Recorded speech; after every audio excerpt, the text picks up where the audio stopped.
Vamos a hacer una oración antes que nada para comenzar en esta mañana. Padre bendito, te damos muchas gracias por la salud y la vida que tú nos das. Gracias por la oportunidad también que nos das para seguir aprendiendo de ti a través de estos medios de gracia que tú nos das, como es la predicación de tu bendita palabra.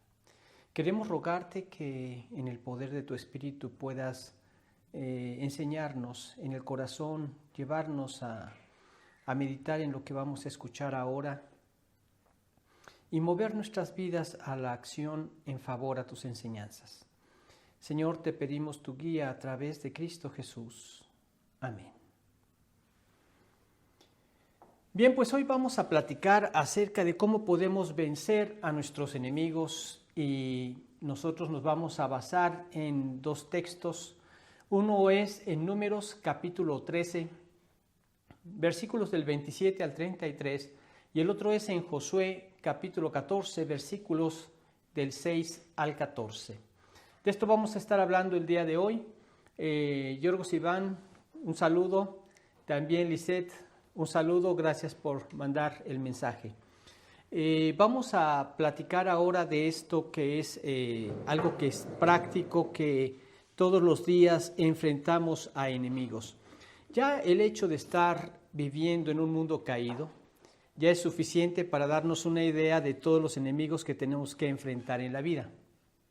Sí, son muchos los enemigos. Enemigos de dentro, enemigos de fuera, enemigos por todos lados. Pero hay algunos que son, podríamos decir, unos enemigos gigantes. Nosotros vamos a ver cómo vencer a estos gigantes. De los enemigos que tenemos, vamos a ver a estos gigantes enemigos, cómo a través de esta ilustración que vemos en la Escritura, podemos ver también las tácticas que podemos seguir nosotros y vencer también a estos gigantes. Esto lo vamos a ver el día de hoy y vamos a dar comienzo a través de la lectura de la Biblia. Vamos a leer primero Números capítulo 13, Vamos a leer de los versículos 27 al 33. Nada más estoy ajustando esto. Y listo. Entonces vamos a dar lectura a estos versículos. Dice de Números 13, 27 al 33. Y les contaron diciendo: nosotros llegamos a la tierra a la cual nos enviaste, la que ciertamente fluye leche y miel, y este es el fruto de ella. Mas el pueblo que habita aquella tierra es fuerte, y las ciudades muy grandes y fortificadas. Y también vimos allí a los hijos de Anac. Amalec habita el Negev, y el Eteo, el Jebuseo y el Amorreo habitan en el monte, y el Cananeo habita junto al mar y a la ribera del Jordán. Entonces Caleb hizo callar al pueblo delante de Moisés y dijo: subamos luego y tomemos posesión de ella, porque más podremos nosotros que ellos. Mas los varones que subieron con él dijeron: no podremos subir contra aquel pueblo, porque es más fuerte que nosotros. Y hablaron mal entre los hijos de Israel de la tierra que habían reconocido, diciendo: la tierra por donde pasamos para reconocerla es tierra que traga a sus moradores, y todo el pueblo que vimos en medio de ella son hombres de grande estatura. También vimos allí gigantes, hijos de Anac, raza de los gigantes. Y éramos nosotros a nuestro parecer como langostas, y así les parecíamos a ellos. Entonces vieron a Anac, raza de los gigantes, y ellos se veían como langostas. Pues en este pasaje vemos cómo desde que Dios sacó al pueblo de Israel de la esclavitud que vivía en Egipto y los llevó por toda la tierra prometida, por todo el éxodo, ellos experimentaron el poder de Dios en todo ese camino. Esto trae muchas enseñanzas también a nuestra vida si podemos vislumbrar a Egipto como la vida de esclavitud que nosotros teníamos en la carne y en todas nuestras inclinaciones de nuestra naturaleza caída, esclavos a nuestras concupiscencias, a nuestros pecados, a nuestro egoísmo, a nuestra necedad. Cuando nosotros vemos esto, como el cruzar por el Mar Rojo, que podríamos referirnos a esa sangre de Cristo, nos permite emprender un camino hacia esa tierra que Él nos promete, hacia la gloria eterna. Pero vemos que en todo ese trayecto vieron de manera abundante señales de parte de Dios de que Él era quien iba a hacer las cosas. Vemos que cruzan el Mar Rojo, abriéndose el mar por el poder de Dios, pasando ellos por tierra seca, siendo perseguidos por sus enemigos. El mar envuelve a sus enemigos y nunca más los siguen persiguiendo. Ellos emprenden el camino y luego les falta el agua. Ellos se quejan y a pesar de esas quejas, Dios en su misericordia les provee del agua necesaria para aproximadamente 2 millones de población que iban en el éxodo. Entre israelitas, entre egipcios que también los siguieron porque sintieron temor por el Dios verdadero y quisieron seguirlos. Y vemos que en ese trayecto después tuvieron el deseo ardiente de comer carne. Dios también les dio codornices y se alimentaron todos ellos. Vemos también que en el camino Dios les proveyó de maná del cielo. Dios los sustentó a toda esta cantidad de personas. Día con día veían ellos cómo al salir encontraban el maná que tenían solamente que recogerlo. Dios les proveía el maná. Pero vemos que después llegan al límite, al borde de la tierra prometida. Y entonces envían a unos espías para ver cómo era la tierra, cómo eran los enemigos que iban a enfrentar. Y en ese momento regresan y de esos 12 espías, 10 dan un reporte pesimista. Un reporte fundamentado en el poder limitado del hombre. Un reporte en que los ojos estaban despegados del Dios Todopoderoso, y solamente hubo 2, Josué y Caleb, hijo de Jefoné, que dieron un reporte correcto y les dijeron: Dios nos va a entregar la tierra. Como Caleb fue una persona que dio un reporte correcto, Dios le prometió que iba a darle la tierra con la cual él pisó con sus pies cuando fue como espía, y que Dios se la iba a entregar a Caleb. Entonces vemos cómo Josué, en el siguiente pasaje, le promete entregar esa tierra. Y era tierra de gigantes. Vamos a leer ahí en en Josué, el capítulo 14, del 6 al 14. Dice lo siguiente: Y los hijos de Judá, y los hijos de Judá vinieron a Josué en Gilgal, y Caleb, hijo de Jefoné ceneseo, le dijo: Tú sabes lo que Jehová dijo a Moisés, varón de Dios, en Cades Barnea, tocante a mí y a ti. Yo era de edad de 40 años cuando Moisés, siervo de Jehová, me envió de Cades Barnea a reconocer la tierra.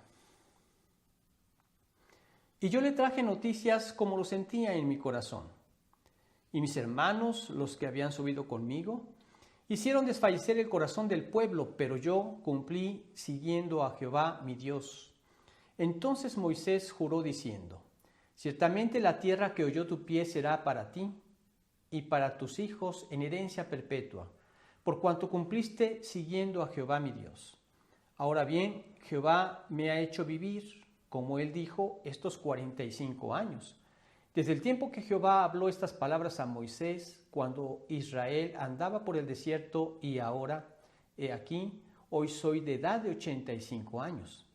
Todavía estoy tan fuerte como el día que Moisés me envió. ¿Cuál era mi fuerza entonces? Tal es ahora mi fuerza para la guerra y para salir y entrar. Dame pues ahora este monte, del cual habló Jehová aquel día, porque tú oíste en aquel día que los anaseos están allí y que hay ciudades grandes y fortificadas. Quizá Jehová estará conmigo y los echaré como Jehová ha dicho. Josué entonces le bendijo y dio a Caleb, hijo de Jefone, a Hebrón por heredad. Por tanto, Hebrón vino a ser heredad de Caleb, hijo de Jefone, ceneseo, hasta hoy, por cuanto había seguido cumplidamente a Jehová, Dios de Israel. Mas el nombre de Hebrón fue antes Kiriat Arba, porque Arba fue un hombre grande entre los anaseos, y la tierra descansó de la guerra. Entonces vemos en este pasaje algunos aspectos que vale la pena resaltar. Aquí vemos al anciano que toma la decisión de enfrentar a los gigantes. Caleb ya tenía 85 años. Hay que entender también que la edad de aquella época no es igual a la nuestra, vivían un poco más en aquella época. Y en 85 años él quería pelear contra los gigantes. No obstante, sí era una edad avanzada para un guerrero. En este caso vemos que él le dice, dame ahora este monte. ¿Cuál monte? Caleb estaba pidiendo la tierra de los gigantes. Ahora, cualquiera de nosotros, si estuviera en los pies de Caleb, podría haber pedido alguna tierra más fácil de conquistar. Quizá no en un monte, quizá podríamos haber pedido en alguna tierra llana, donde la guerra podría ser un poco más, que no demandara tanto desgaste. Y más si nosotros contáramos con 85 años. O tal vez con 85 años mandaríamos a pelear a la guerra a los más jóvenes. Pero no, él quería pelear contra esos gigantes. Porque él sabía, por lo que él reportó, que era Dios quien se los entregaría. Nosotros también enfrentamos a varios gigantes. Tenemos nosotros al gigante del temor. Caleb pudo haber sido asaltado por este gigante también. Pudo haber tenido temor hacia estas personas que eran de grande estatura y eran personas que vivían en un gran monte, en un monte, no en tierra, en piso llano.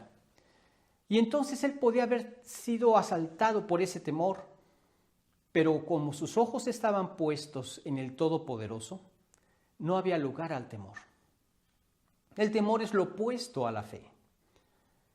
Cuando nosotros nos convertimos a Cristo, Él ha quitado nuestros temores. Yo en mi vida pasada tenía muchos temores, pero quizá los temores más gigantes era temor al matrimonio, porque pues cuando yo me casé habían estadísticas que de 10 que se casaban, 5 se divorciaban. Tenía temor a la educación de los hijos, porque no tenía ni idea cómo poder educar a mi siguiente generación. Y tenía temor a si tendría la capacidad para sostener un hogar. Eran temores gigantes, entre otros temores que seguramente también llegué a tener. Pero cuando uno se convierte a Cristo y conoce a aquel que es el creador de cielos y tierra, y a través de una lectura constante en la palabra de Dios, se va fortaleciendo tu fe, porque el temor es contrario a la fe. Entonces vamos viendo que al descansar nuestras vidas, al depositar nuestras vidas en las manos de Dios, sabemos que están en las manos del Todopoderoso. Y entonces los temores desaparecen. Vemos ahí en Hebreos capítulo 11, los versículos del 23 al 27, lo que nos habla acerca de esta fe. Dice, pero Moisés, cuando nació, fue escondido por sus padres por 3 meses, porque le vieron niño hermoso y no temieron el decreto del rey. Por la fe Moisés, hecho ya grande, rehusó llamarse hijo de la hija de Faraón, escogiendo antes ser maltratado con el pueblo de Dios que gozar de los deleites temporales del pecado, teniendo por mayores riquezas el vituperio de Cristo que los tesoros de los egipcios, porque tenía puesta la mirada en el galardón. Por la fe dejó a Egipto, no temiendo la ira del rey, porque se sostuvo como viendo al invisible. Hice este énfasis con toda intención, no temiendo la ira del rey, porque tenía puestos los ojos como viendo al invisible. Esta es la fe. Y según Romanos 10:17 dice que así que la fe es por el oír y el oír por la palabra de Dios. El hecho de que nosotros acudamos a la Biblia día con día es algo que fortalece nuestros corazones, que fortalece nuestra fe. Porque a través de sus páginas vemos a este Dios todopoderoso que ha hecho cosas inimaginables, portentosas, que lo único que no solo nos afirman en la fe, sino que nos muestran que Él es Dios y nos muestran la capacidad, el poder de Dios. Por eso es que podemos crecer en esa fe. No solo lo vemos a través de la vida de los israelitas en la liberación de Egipto, lo vemos también con sus profetas, con Elías, cómo resucitó a un niño muerto. Vemos cómo él dijo que no iba a llover para castigo y disciplina de los israelitas que se habían desviado del Dios verdadero y que por su palabra iba a volver a llover. Y así fue, porque él obraba conforme a la voluntad de Dios. Y vemos también cómo el Señor Jesucristo, cuando se hizo carne, despojó a esta tierra de la enfermedad, porque él sanaba a cualquier persona, pero la sanaba de manera permanente. No la sanaba por 1 o 2 días, no la sanaba por una semana o un mes, quedaban permanentemente sanos hasta que finalmente partían. Pero vemos que Dios es el Todopoderoso. Ahora, ¿qué cosas son las que tú temes? El temor es lo opuesto a la fe. ¿Tú has creído en Dios? ¿Tú confías en Dios? ¿Te das cuenta que Dios todo lo puede? Ahora, tendrás la confianza en este Dios que dio a su Hijo en la cruz por nosotros, el que no escatimó a su propio Hijo, sino que lo entregó por todos nosotros, dice en Romanos 8:32. ¿Cómo no nos dará también con Él todas las cosas? Entonces, el temor, no hay lugar cuando vivimos en el amor. En el amor no hay temor, sino que el perfecto amor echa fuera el temor. Porque el temor lleva en sí castigo, de donde el que teme no ha sido perfeccionado en el amor. Una persona que vive en sus temores es una persona que está en el camino quizá de conocer la salvación y de conocer al Dios verdadero. Pero cuando una vez ya lo conocemos, esto despoja al temor de nuestras vidas. Sí, hay muchas razones por las cuales nosotros podemos sentir temor en estos tiempos. Cuando vemos que algunas personas son contagiados por esta pandemia y de repente tú ves que salen sin ningún problema o con unos síntomas muy leves o incluso sin siquiera sentir síntomas, tú podrías pensar que se está exagerando con la pandemia. Pero cuando te toca ver algún caso donde la persona está luchando entre la vida y la muerte, donde siente que ya no pasa el aire suficiente a sus pulmones, pero no por un minuto, sino por horas, en ocasiones por días. Y entonces ves lo terrible que es esta enfermedad. Quizá eres asaltado por los temores, pero cuando tú conoces a un Dios que no permite nada que no podamos soportar, puedes descansar en Él. ¿Sí? No significa que tú vayas a tentar a Dios yendo a los lugares donde puedes contraer este contagio. No, eso sería tentar a Dios. Tienes que ser diligente en seguir los pasos de guardar tu vida, de guardar la distancia, de poner la mascarilla, de lavarte las manos, las cosas que constantemente escuchamos que debemos hacer. Pero de ahí a confiar en Dios. Damos los pasos necesarios y descansamos en Dios. Quizá también tienes temores a enfrentar a algunos enemigos gigantes porque tú has tomado la decisión de unir tu vida en matrimonio.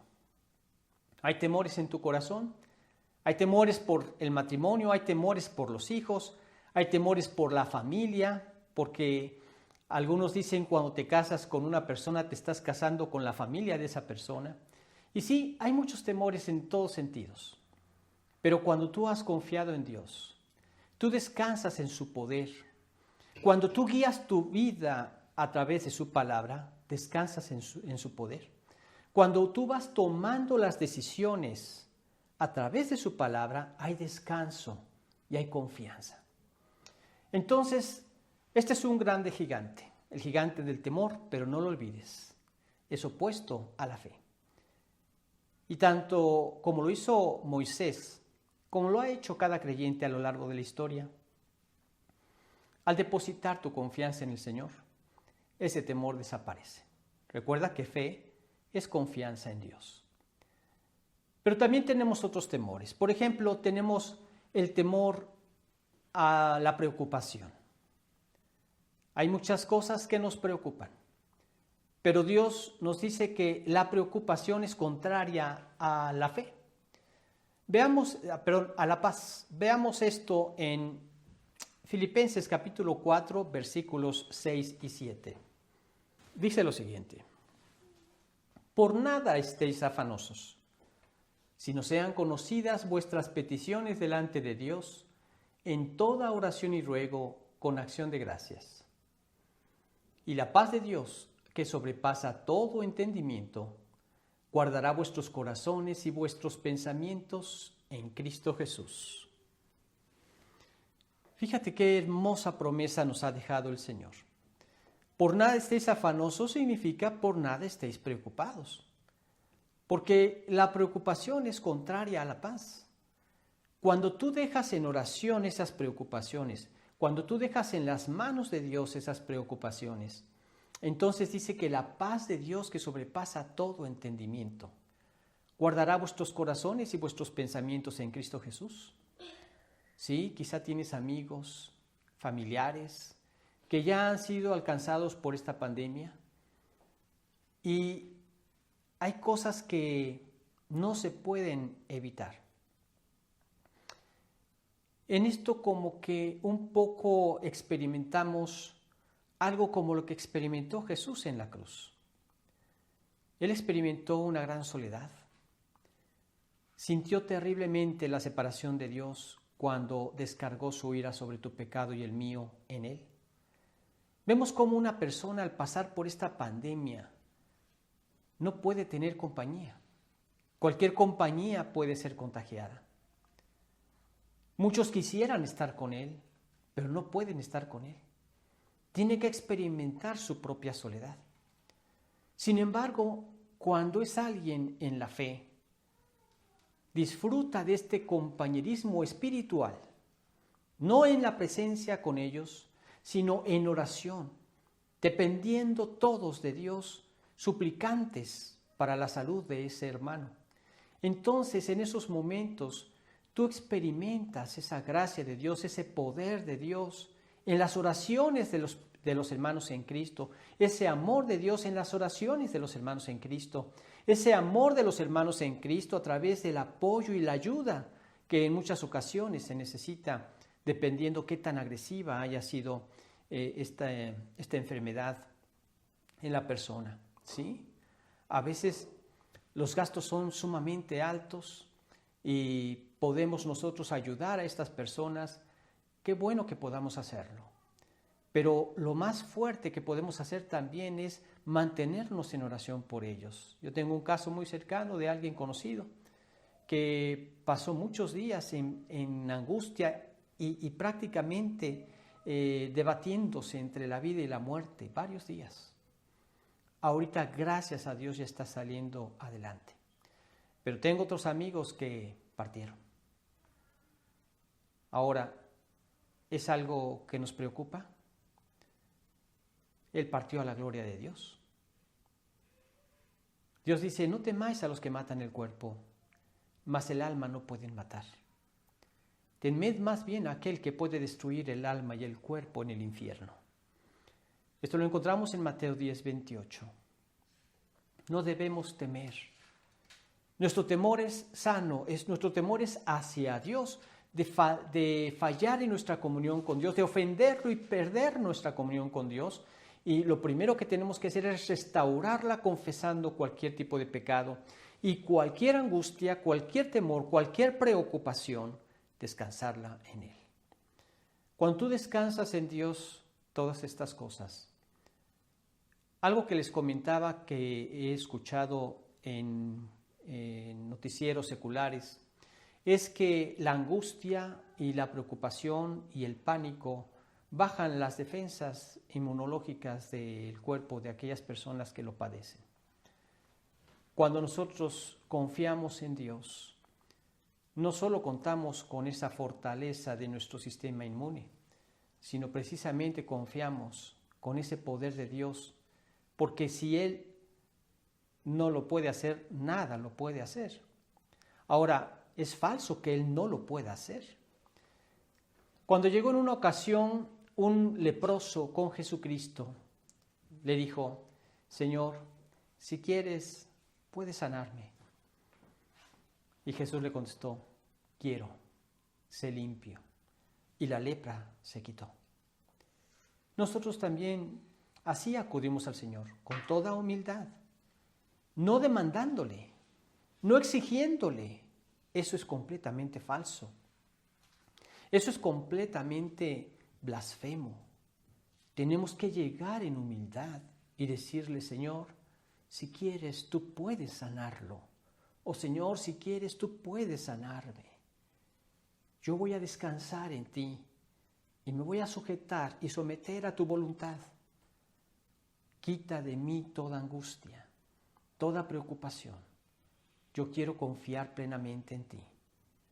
Esta sería la mejor oración que podríamos hacer como hijos suyos. Y entonces su voluntad se manifiesta. Recordemos que esta es buena, agradable y perfecta, según nos dice en Romanos 12, 1 y 2.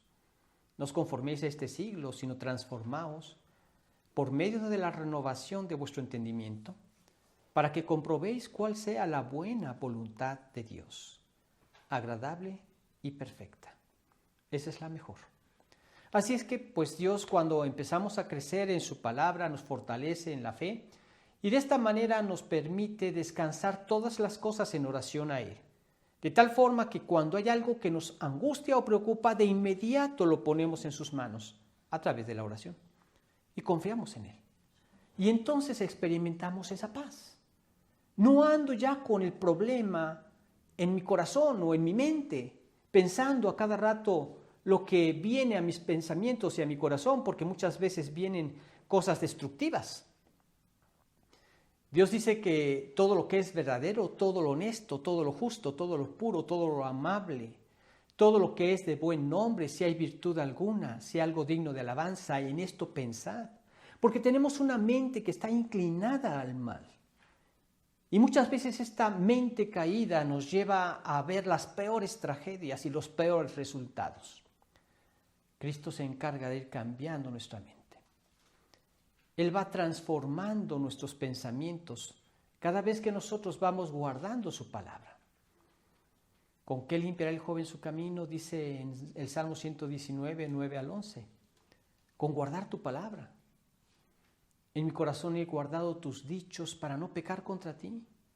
Con todo mi corazón te he buscado, no me dejes desviarme de tus mandamientos.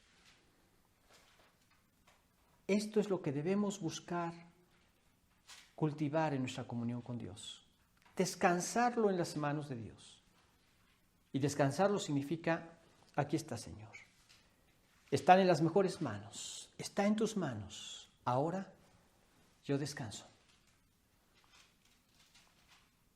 Dejo la carga en las manos de Dios.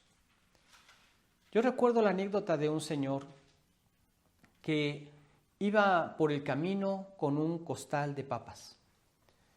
Este señor ya iba agobiado por el peso de ese costal, pero él sabía que tenía un largo trecho que recorrer.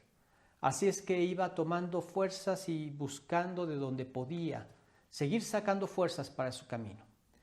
En eso se acerca un carro, le toca el claxon y le dice el conductor: Señor, suba, yo lo llevo, para hacerle más corto el camino. Aquel señor se sube y se sube en la parte de atrás. Y entonces el conductor, cuando echa su mirada por el retrovisor, ve que aquel hombre seguía agobiado llevando la carga en el lomo. Entonces le dice: Señor, ¿por qué no deja su carga a un lado, ahí en el asiento de al lado? ¿No necesita llevarla usted? Aquel le contesta: oh, no, disculpe, ya es mucha molestia para que me lleve a mí, como para que también tenga que padecer con la carga. Obviamente esto es absurdo, pero a veces caemos en ese absurdo. Cuando dejamos en oración en las manos de Dios nuestras preocupaciones, nuestros problemas, y nosotros seguimos angustiados. Vas como el Señor todavía con la carga y no la pones a un lado. Dios quiere que la dejes en sus manos, y en sus manos descansas. Hay paz. Este es un gigante que seguramente también Caleb tuvo que enfrentar. Y seguramente también fue asaltado por muchas preocupaciones, porque iba su familia a la batalla, iba su yerno a la batalla, iban personas que él amaba a la batalla. Cualquier persona que muriera le traería un grande dolor. Pero esto no lo frenó. Él estaba con los ojos como Moisés, viendo al invisible, sabiendo que era Dios quien les iba a dar la victoria. Y él sabía que si Dios se agradaba de él, claro, Dios se había agradado de él, ya le había dado las noticias de que le iba a entregar esa tierra, Dios se la iba a entregar. Y entonces él, recordando: Dios fue el que abrió las aguas, Dios fue el que nos dio de beber a todo el pueblo, nos proveyó el maná durante estos 40 años, Dios me va a entregar la tierra. Y entonces él emprendió la batalla, haciendo a un lado cualquier tipo de preocupación. Y hubo esa paz en su corazón y esa determinación en su corazón para enfrentarlo. Lo mismo pasará contigo. Enfrentarás con valor las batallas que enfrentes en la vida, que tengas en la vida, y verás que el Señor estará contigo. Y a través de cada victoria, no te olvides glorificar al que te la dio. También vemos que existe el gigante de la ira. La ira es un gran destructor de futuros. Vemos nosotros en Efesios capítulo 4, versículos 30 y 31, que son de las cosas de las cuales nos debemos despojar. Vamos a leer este versículo en Efesios capítulo 4, versículos 30 y 31. Dice lo siguiente: y no contristéis al Espíritu Santo de Dios, con el cual fuisteis sellados para el día de la redención. Quítense de vosotros toda amargura, enojo, ira, gritería y maledicencia y toda malicia. Antes sed benignos unos con otros, misericordiosos, perdonándoos unos a otros, como Dios también os perdonó a vosotros en Cristo.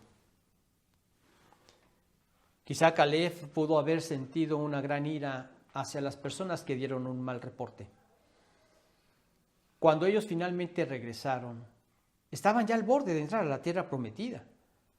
Ese mal reporte hizo debilitar el corazón de todo el pueblo. Y la consecuencia fue que pasaron 40 años más en el desierto, hasta que muriera toda esa generación y entraría la siguiente generación. Aquellos los hijos de ellos, de quienes ellos habían dicho que iban a ser devorados por esa gente. Esos fueron los que entraron a la tierra prometida. Y quizás Caleb hubiera sentido ira hacia ellos: por culpa de ustedes, 40 años más de mi vida, desperdiciados en este desierto.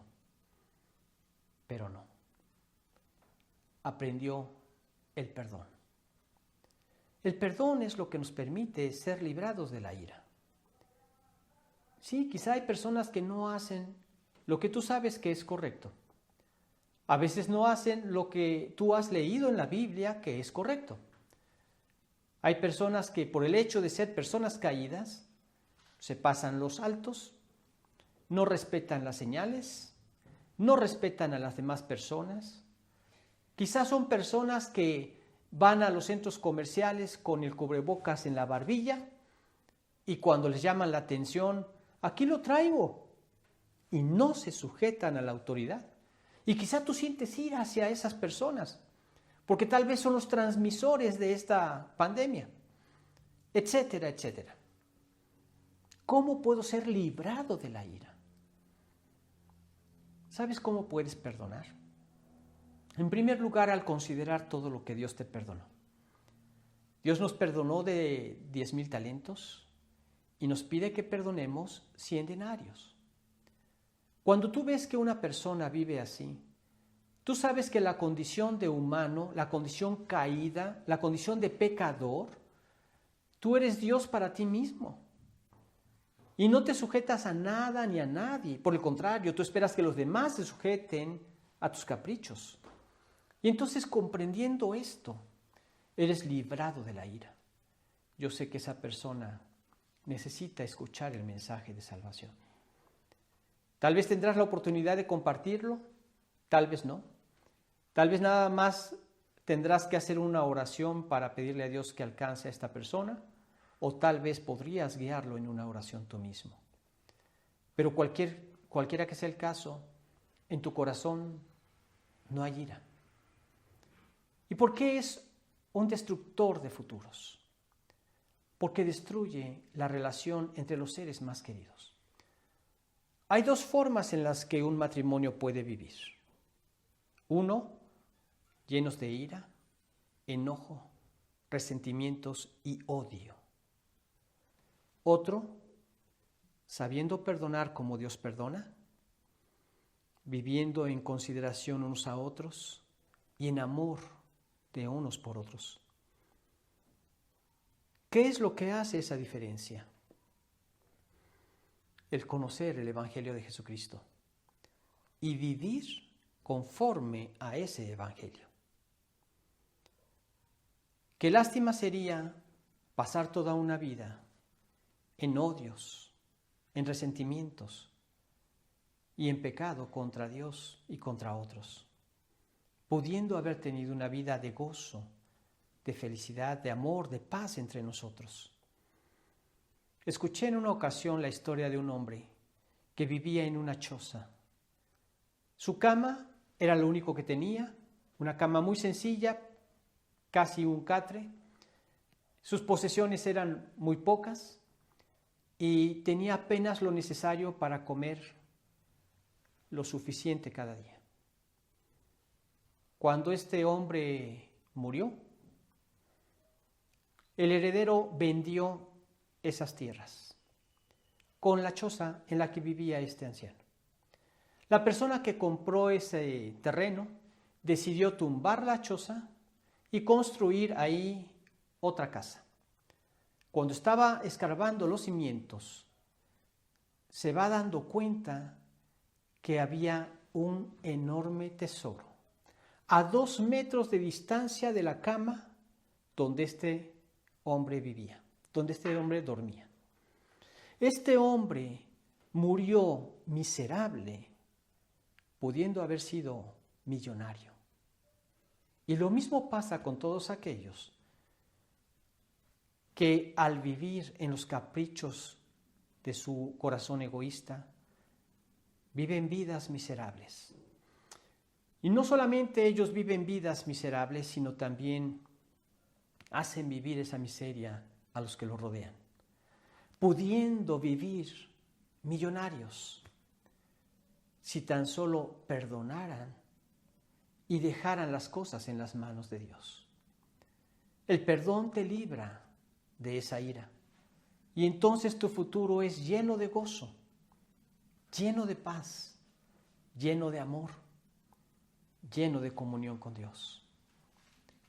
Pero también hay otro gran gigante que seguramente Caleb y todos nosotros enfrentamos, el gigante de la tentación.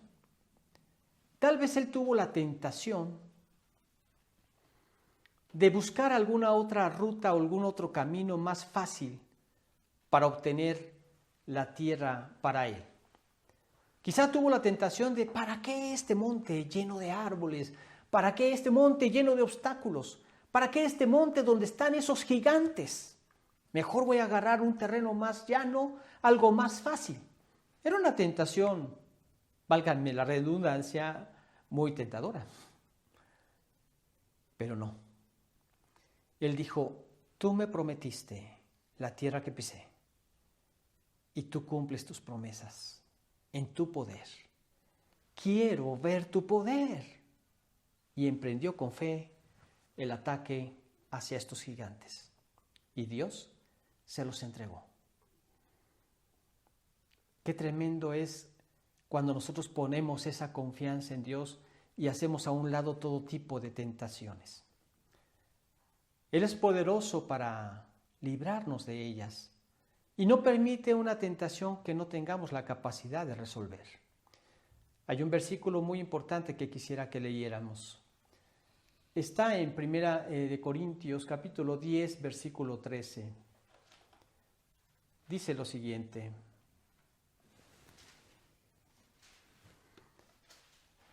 No os ha sobrevenido ninguna tentación que no sea humana, pero fiel es Dios, que no os dejará ser tentados más de lo que podéis resistir, sino que dará también juntamente con la tentación la salida para que podáis soportar.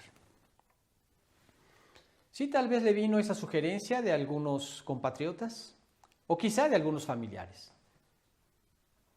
¿Para qué quieres ese monte? No hay aguas. Dios se encargará de proveernos del agua. Y así fue. Prometió su hija al primero que conquistara y emprendiera la guerra contra ellos. Lo hizo la persona a la que él le dio su hija. Ella le dijo, pídele a mi papá que te dé aguas, ríos, y se los proveyó. Y pudo hacer todo esto gozoso de que Dios ya les había dado la victoria. Solamente repartieron esa bendición entre ellos. Tú quizá tengas algunas tentaciones. Hay varias formas en que viene la tentación. No precisa que sea únicamente la tentación en el sentido de inmoralidad sexual. Hay otra clase de tentaciones también. Quizá estás siendo tentado a obrar en ventaja contra otros. Quizá estás siendo tentado a robar. Algo que mucha gente es muy insensible. Hay personas que trabajan en alguna oficina de gobierno y en su casa nunca faltan las hojas, los lapiceros o las plumas, los lápices, las engrapadoras, etcétera, de todo aquello que no consideran robo el sustraerlo de la empresa donde trabajan. Eso es robar. Pero como hijos de Dios, Él nos hace conscientes de esto. Y quizá viene esa tentación. Mi hijo necesita en la escuela que ya va a comenzar esta engrapadora. No. Esto te ofendería a ti, Señor. Yo sé que tú me vas a proveer de lo necesario. Y te llevas sorpresas al ver la mano de Dios proveyéndote, ya sea económicamente, ya sea en objetos que Dios te da, pero siempre Dios es fiel a aquel que se mantiene fiel a su palabra. Y nosotros entonces podemos descansar en que Dios no va a permitir alguna tentación que no podamos soportar. Sí, en ocasiones vienen esas tentaciones de inmoralidad, pero es muy importante recordar lo que Dios dice en Mateo capítulo 12, versículo 7. Él dice, así que cualquiera cosa que queráis que los hombres hagan con vosotros, haced también vosotros con ellos, porque esto es la ley y los profetas. Y el pecado siempre lo vas a ver, lo grave que es cuando piensas en cómo te sentirías si te lo hicieran a ti. Y esto te lleva a tomar una sabia decisión. Esto no se lo voy a hacer a otro. Por amor a Dios y por amor al prójimo. Y Dios te va a dar entonces siempre la victoria. Por eso es importante mantenernos día con día fieles a su palabra. Ahí tenemos los consejos más sabios. Ahí tenemos un tesoro de sabiduría y de conocimiento que Dios nos ha dejado para nuestra victoria. Pero entonces, como segundo punto, yo me pregunto, ¿de dónde sacaba su fortaleza este superanciano? Caleb tenía 85 años y se negó a temblar ante esos grandes enemigos. Él esperaba destruirlos a todos. No tener una victoria esporádica por aquí o por allá. No vencer a un porcentaje de ellos. No. Él esperaba destruirlos a todos porque sabía que tenía el poder para ganar. El poder del Señor. Así tenemos que enfrentarlos, confiados en el poder de Dios. Y vemos que entonces la fe le dio la fortaleza para conquistar. Leamos nuevamente el capítulo 13, versículo 30 de este libro de Números.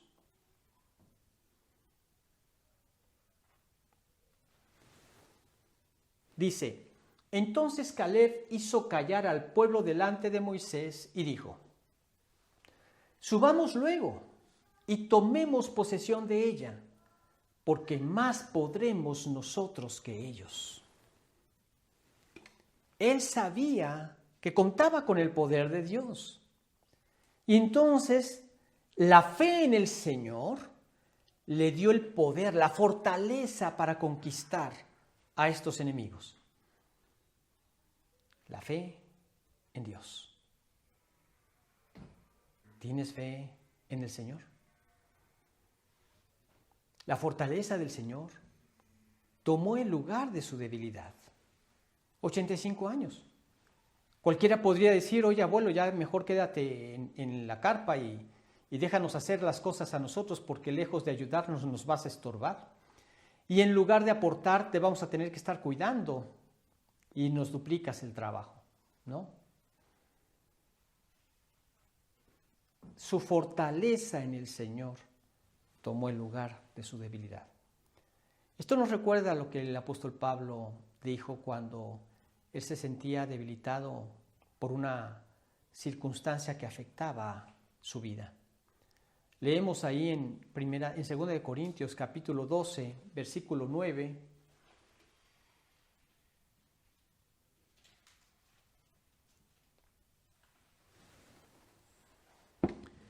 Dice: y me ha dicho: bástate mi gracia, porque mi poder se perfecciona en la debilidad. Por tanto, de buena gana me gloriaré más bien en mis debilidades, para que repose sobre mí el poder de Cristo. 85 años para la gente será un problema, pero para ti no, Señor.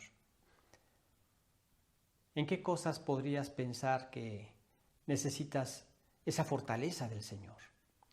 Esa fortaleza la adquieres a través de la lectura de su palabra y se va aumentando en la medida que tú vas viviendo esa palabra y viendo el resultado de las victorias de Dios en tu vida como respuesta a su palabra. Dios no miente y Dios no falla.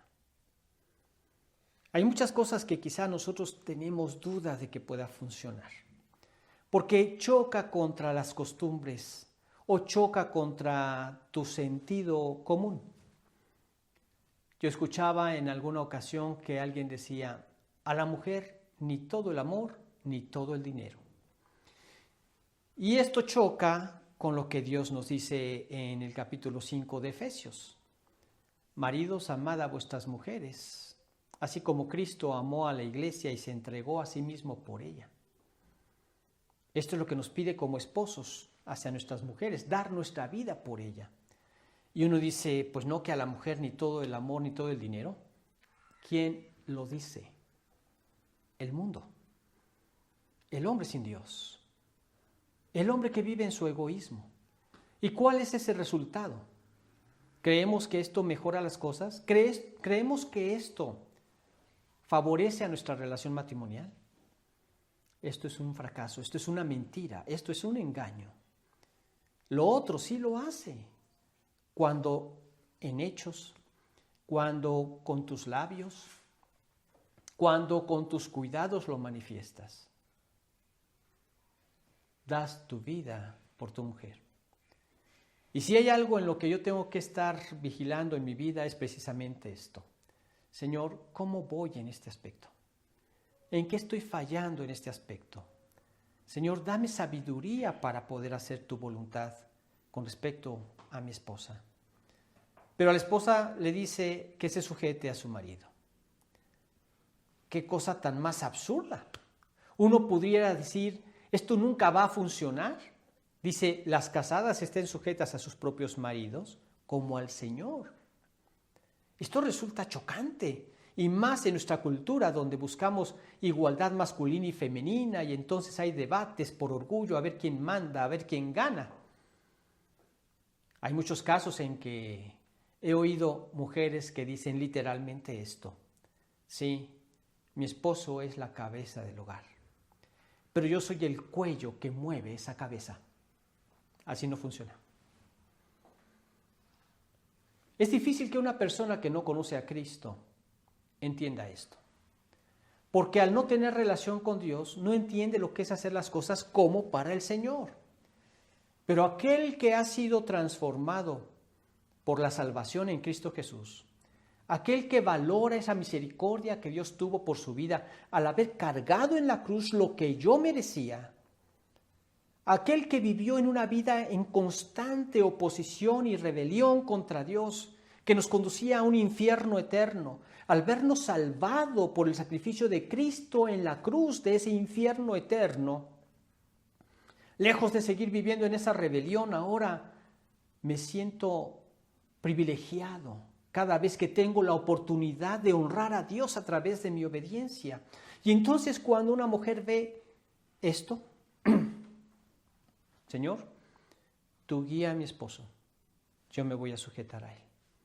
Lejos de ser un obstáculo y una oposición para su marido, una constante rebelión contra él, porque dado el resultado de la caída, esto lo tienen que enfrentar constantemente, es un apoyo al marido, un apoyo en oración, una ayuda idónea.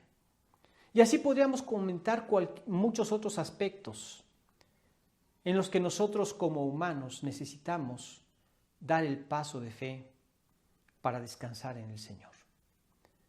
Una fe que nos fortalece para la conquista.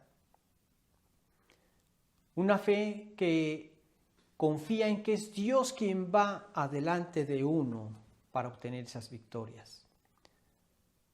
Pero también una confianza en este Dios que en esa fortaleza de su espíritu toma el lugar de nuestra debilidad y nos da la victoria. Él sabía, Caleb, él sabía que Dios era más grande que cualquier gran enemigo, que el mayor de nuestros gigantes que enfrentáramos en la vida. Dios es más grande. Leemos en Éxodo capítulo 15, versículo 11, lo siguiente.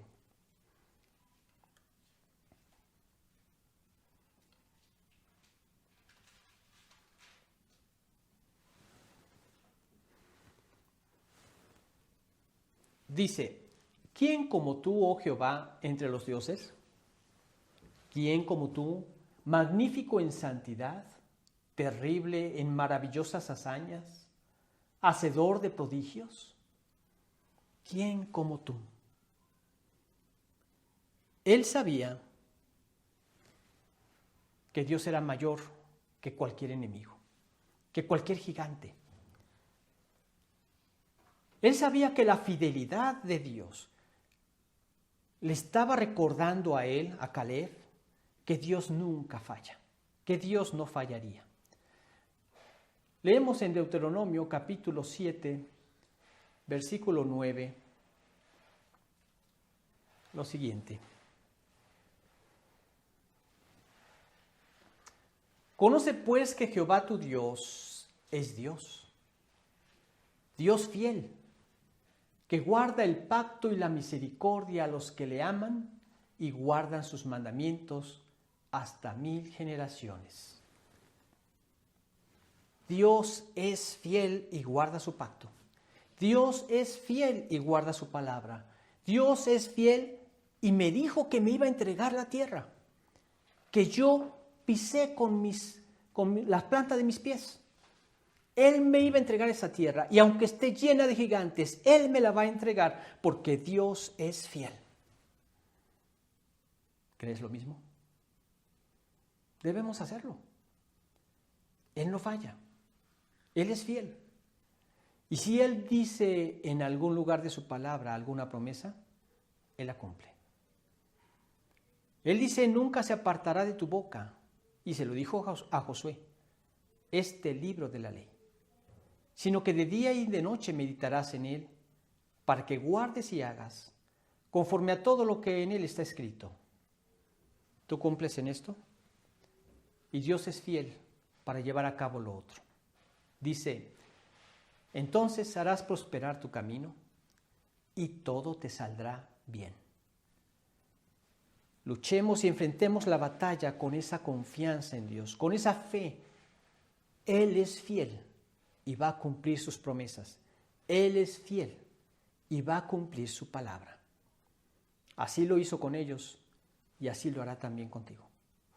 Entonces, vemos de dónde sacó esas fuerzas, esa fortaleza, este superanciano.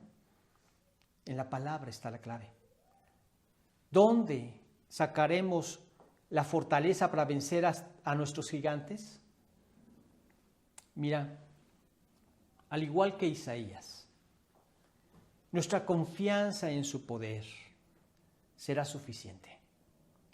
Mira lo que dice en Isaías 40, del versículo 29 al 31.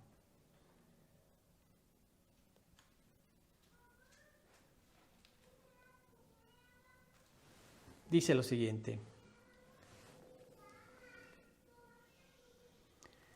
Él da esfuerzo al cansado y multiplica las fuerzas al que no tiene ningunas.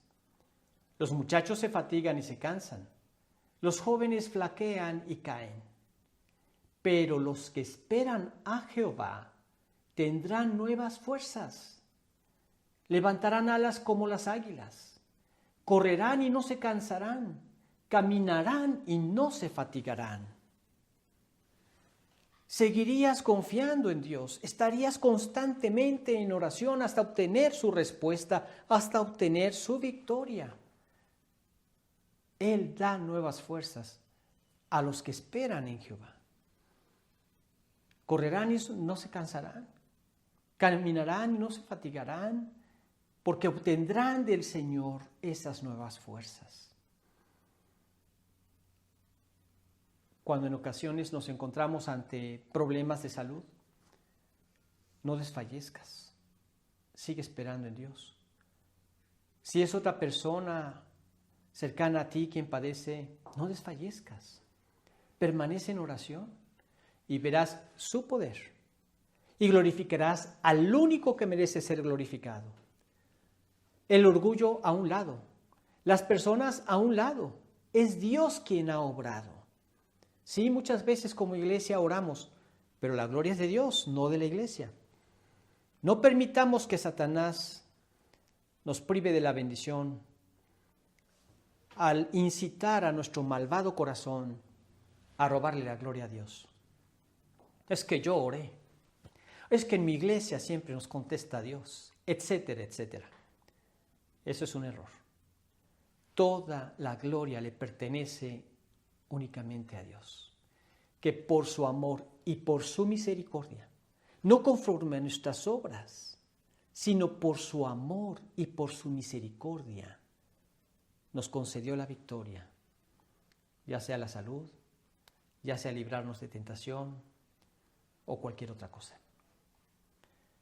Entonces, entenderemos cómo Jesús en la cruz venció a nuestros enemigos. Nuestros enemigos como esa naturaleza caída que quiere levantarse constantemente y llevarse la gloria. Nuestros enemigos como el mismo diablo que trata de llevarnos a caer en alguna tentación. Nuestros enemigos como el mundo que nos rodea, que nos inunda con falsas ideas y que trata de ensuciar nuestras vidas con todo lo que nos proyecta. Él venció a nuestros enemigos y nos da el carácter para obtener la victoria manteniéndonos en todo lo que es puro, amable, justo, de buen nombre, que hay virtud alguna, que es digno de alabanza. Dios nos da la victoria. Él ya lo obtuvo en la cruz. Leamos en Colosenses capítulo 2, versículos 13 al 15.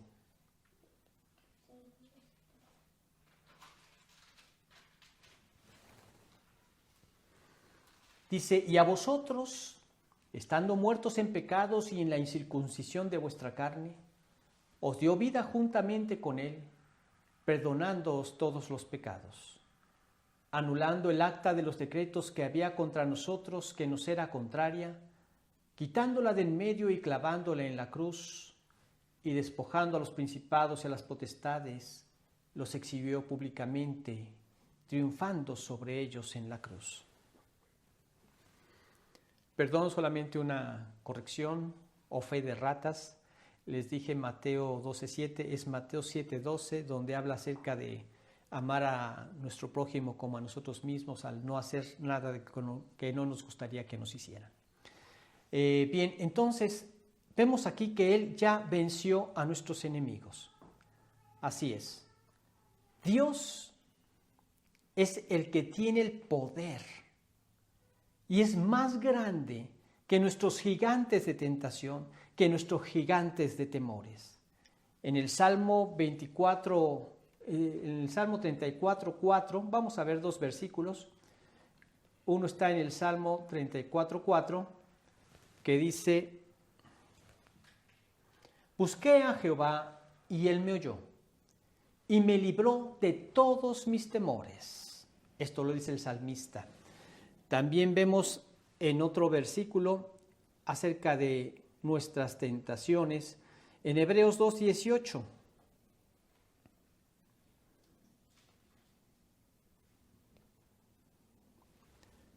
Dice, pues en cuanto Él mismo padeció siendo tentado, es poderoso para socorrer a los que son tentados. Así es. Tenemos entonces nosotros un Dios todopoderoso que nos da victoria contra estos gigantes, acerca de cualquier tentación que enfrentemos, acerca de cualquier temor que nos asalte. Podemos descansar en Él y entonces obtener la victoria que nos lleva a glorificarlo a Él. Es la misma fe que tuvo Caleb. Es la misma fe que tú has depositado en el Señor para tu salvación y es la misma fe que depositas en Él para poder llevar a cabo el propósito precioso que tiene para tu vida. Es descansar en el Señor. ¿Sí? La victoria está esperando a todos aquellos que se rinden totalmente a Dios. En 1 Corintios 15:57 dice, más gracias sean dadas a Dios, que nos da la victoria por medio de nuestro Señor Jesucristo. En 1 Juan 5:4 dice, porque esta es la victoria que ha vencido al mundo, nuestra fe. La victoria está confiando en Dios. Nuestro Rey conquistador siempre va a llevar a los suyos a la victoria. ¿Quién se someterá hoy a este conquistador? Esperemos, si no lo has hecho, si no has rendido tu voluntad a Cristo, que lo hagas ahora. No esperes más. No dejes que siga habiendo en tu vida derrotas y destrucción. Empieza el camino de bendición. Recuerdo, escuché en una ocasión una anécdota de algo que ocurrió de un cartógrafo o personas que dibujaban mapas en 1585. Este hombre de una manera había dibujado el mapa de de Estados Unidos, de las playas, de las costas de Estados Unidos, y nadie entiende de dónde le vino esa mala información, en la cual decía, en esta tierra hay gigantes, hay escorpiones ardientes y hay dragones. Con el paso del tiempo, algunos siglos después, a principios del siglo XIX, un hombre llamado Sir John Franklin compró o adquirió este mapa. Y entonces él tachó esta expresión y puso en todo el mapa, aquí mora Dios. Quizá él, recordando lo que dice en el Salmo 139:7, ¿a dónde me iré de tu espíritu? ¿A dónde huiré de tu presencia? Si subiera a los cielos, he aquí, allí estás tú. Si en el Seol hiciere mi estrado, he aquí, allí estás tú. Si tomare las alas del alba y habitar en el extremo del mar, aún allí me guiará tu mano y me asirá tu diestra, dándonos a entender que Dios lo llena todo. Y efectivamente, cuando tú empiezas a vivir las vicisitudes de la vida, quizá como aquellos que nunca antes habían pisado estas tierras, pero en el momento en que las pisaron, pudieron comprobar que media vez Cristo está en tu corazón, puedes encontrar a Dios y su poder en todas partes. Podrán decir como puso este hombre en ese mapa, aquí está Dios. Y cuando finalmente crucemos ese valle de sombra de muerte, cuando finalmente lleguemos ante la presencia de Dios, podremos ver que efectivamente aquí está Dios. Él está en todas partes. Él lo llena todo, porque Él es la vida. Sin Él no habría vida. Así es que deposita toda tu confianza en Él y en esa confianza derrota a todos tus gigantes y glorifica a Dios con esas victorias. Vamos a orar. Padre amado, agradecemos la bendición que nos das de contar con tu bendita palabra y ver este hermoso pasaje de lo que tú pudiste hacer con la vida de estos hombres que pusieron su confianza en ti. A veces somos pocos, somos la minoría. De los 12 que fueron enviados, 10 opinaban contrario. Y solo 2 tenían puestos los ojos en el invisible. Pero esos 2 pudieron disfrutar las bendiciones de una tierra conquistada, de la obtención de la tierra prometida. Permítenos apropiar estas enseñanzas y poder vencer a los gigantes que enfrentamos en la vida, pero no en nuestras fuerzas, sino confiados en tu poder. Y ante cada victoria, guíanos a glorificarte a ti, Señor, porque tú eres el único digno de recibir la gloria, la honra, la alabanza, porque a ti pertenece el poder. Te pedimos tu guía, Señor, en nombre de Jesús. Amén. Muy bien, pues esperemos vernos el próximo domingo